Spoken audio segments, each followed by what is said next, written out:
রবীন্দ্র কেজরিওয়াল ছিসমহল বা দুর্নীতির জন্য কি আপ সরকার চলে গেল কি দিল্লি থেকে? মানে এটা দেখুন, বিজেপি দাবি করছে, বলছে যে ছিসমহল মানে কয়েক কোটি টাকা বানিয়েছে ছিসমহল তো ওই যে না, বাড়িটা করতে। ছিটমহলের দুর্নীতিটা তো ঠিকই বলেছে, কিন্তু বিজেপি মুখে ছাড়বে না। কারণ ভারতবর্ষের সবথেকে যদি দুর্নীতি বা মানুষের কাছ থেকে শোষণ করার পদ্ধতিটা পৃথিবীর যত রকম রাজনৈতিক দল আছে ওদের কাছে শিখবে। কারণ শিল্পপতিদের কাছ থেকে টাকা নিয়ে, মানে কোটি কোটি টাকার পাহাড় জমিয়ে সেই টাকাকে ভোটের কাজে লাগিয়ে এবং নিজেদের নেতা কর্মী তাদেরও সুবিধা করে দেওয়া, তো তাদের মুখে এটা মানায় না। কিন্তু হ্যাঁ, অরবিন্দ কেজরিওয়াল কংগ্রেসের বিরুদ্ধে যখন যে আন্না হাজারে হাত ধরে যখন দলটা তৈরি হয়েছিল, তখন তাদের মূল দাবি ছিল যে দুর্নীতি হটাও। আন্না হাজারে সরে গেল, কিন্তু তারই শিষ্য হিসাবে ভারতবর্ষের একজন ট্যালেন্টেড বুদ্ধিমান একটা ব্যক্তিত্ব রাজনীতির মঞ্চে এলো এবং দিল্লিবাসীকে প্রতিশ্রুতি দিল যে আমরা একটা দুর্নীতি মুক্ত একটা সমাজ গড়তে চাই, দুর্নীতি মুক্ত একটা রাজ্য গড়তে চাই। আমাদের মানুষ যদি আরো সমর্থন করে ভারতবর্ষে আমরা দুর্নীতি মুক্ত একটা সরকার কেন্দ্রও গড়তে চাই। কিন্তু দিল্লির মানুষ কিন্তু দু হাতে ভোট দিয়েছিল এবং একবার না দু তিনবার হয়তো দিয়েছে।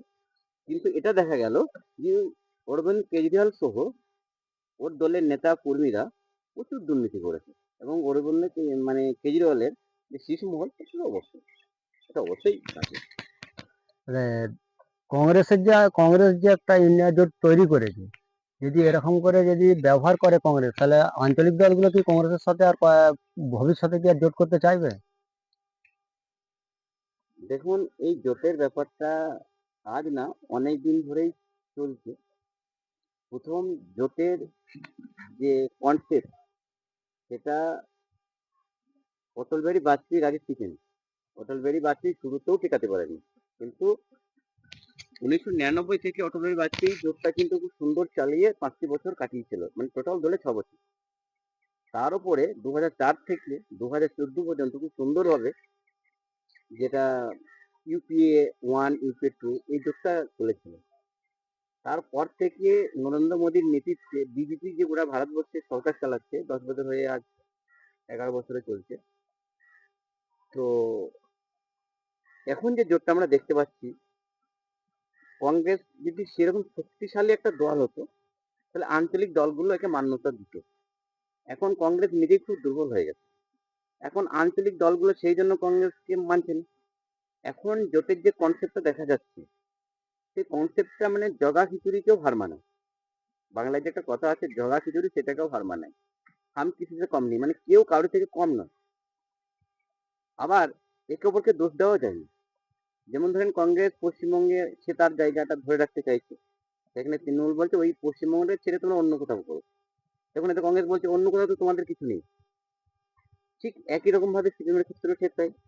এবং আপনি যদি অন্যান্য যে রাজ্যগুলো আছে সব একই রকম ভাবে, মানে সবাই নিজ নিজ স্বার্থকে সুরক্ষিত করতে চাইছে। তাদের দিক থেকে কিন্তু কোনো দোষ নেই। কিন্তু যাই হোক না কেন, এই মুহূর্তে ওদের যে চিন্তা ভাবনা, জোট কোনো মতেই সম্ভব নেই। মানে এই জোটটা অনেকটা ছেলে খেলার পর্যায়ে চলে গেছে। ওরা এখন সব থেকে ভালো হয় প্রত্যেকটা আঞ্চলিক দল এবং অবশ্যই কংগ্রেস, ওরা নিজের নিজের দলটাকে শক্তিশালী করুক, তখন নাই জোটের কথা ওরা চিন্তা করবে। এটা আমার সাধারণ বুদ্ধিতে এটা মনে হয়। আর অবশ্যই যতক্ষণ পর্যন্ত মানুষ চরমতম ক্ষিপ্ত না হয়ে ওঠে, ততক্ষণ পর্যন্ত একটা বড় দলকে দেখে বা অন্যান্য ছোট দল বা অনেক শক্তিকে সরিয়ে রেখে যে সমর্থনটা করে, সে পরিস্থিতিটা এখনো কংগ্রেস করতে পারেনি বা এখনো সে পরিস্থিতি আসেনি। তো আপনার নাম কি? আমাকে সবাই দানাদা বলেই চিনি। Thank you. তাহলে আমাদের প্রতিবাদ টিভি থেকে আপনাকে ধন্যবাদ।